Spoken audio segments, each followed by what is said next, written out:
Marks a year since the Springboks won the World Cup at the Yokohama Stadium in Japan. They beat England 32-12.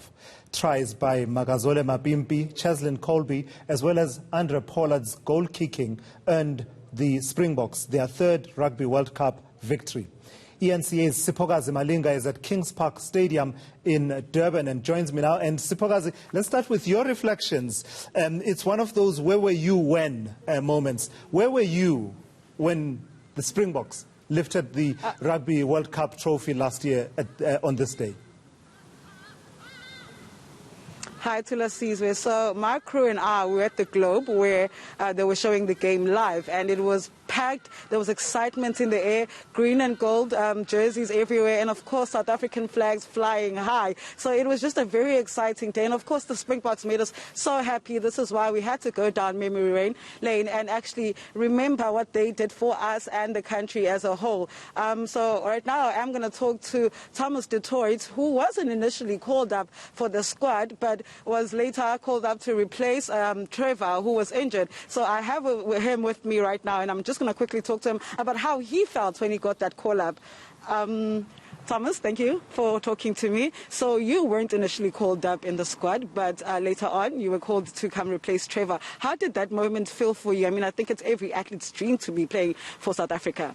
Yeah, you know what, it's like you say, it's absolutely a dream to be able to get called up, especially for such an amazing occasion. So, you know, excitement overflowed. I mean, I really felt for Trevor what happened to him. It was a horrible thing to happen, but, you know, I had to take the opportunity with both hands, and it was probably one of the most exciting moments of my life. It was definitely exciting. Now, I remember people saying there's a 50-50 chance of England taking it, or South Africa taking it. How did you feel? How did you rate your chances as a player? You know, honestly, to be fair, again, you know, we knew that we were going to be a proper side and, you know, a really challenging side. But we had so much confidence going into that final, especially final week of training. We had so much confidence in ourselves and in our ability that we were very happy at taking that challenge. And, you know, I think we were very confident, not overconfident. We knew what we had to do, and we knew we had put structures in place to be able to beat them that day. That confidence certainly worked for you guys. Now, how was your whole experience being part of a Rugby World Cup and actually being able to lift that Webb Ellis trophy? You know what, my part in the Rugby World Cup was kind of set in stone from the start. I knew the games that I was going to play. I knew the games that I wasn't going to play. So for me, it was all about serving the team, you know, being able to do everything possible from my side to get the team prepared as best possible. You know, doing everything that I could possibly do and give everything I could possibly give for the team to perform. So that was my role, and I was very happy to do that. Would you say this generation will never forget such a win like this? It's a win that's going to stick with us for the rest of our lives.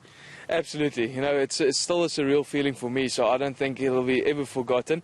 Up until the next World Cup, then we'll definitely, you know, revisit the memories, but the memories that we've got now will stay with us forever.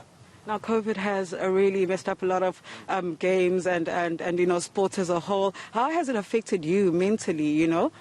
You know, mentally, you kind of have to get over it. I think in the start of COVID, we thought, you know, 3 weeks holiday, how lucky is that going to be? But then afterwards, the reality kind of hit you hard. And I think most of the players will admit that there was probably a bit of a depressing state after the 3 or maybe 5 weeks of going into proper hard lockdown. And but as soon as you got out of that, you kind of realized that you've still got a job to do. And that's the way that I felt about it. You know, there was still opportunity for me to better myself in whichever way I could do it. So I was trying to stay as positive as possible, but kind of recognizing that there is a bit of depression. You need to get over it and then get back to basics. Thank you so much, Thomas, for your time. Well, tell us, that was... Wow, as technology would have it. The technology there failing as Siphokazi Malinga was wrapping up after that crossing. But of course, we did get enough from that conversation there, reflecting on that famous win by the Springboks. We were all really excited on this day. I mean...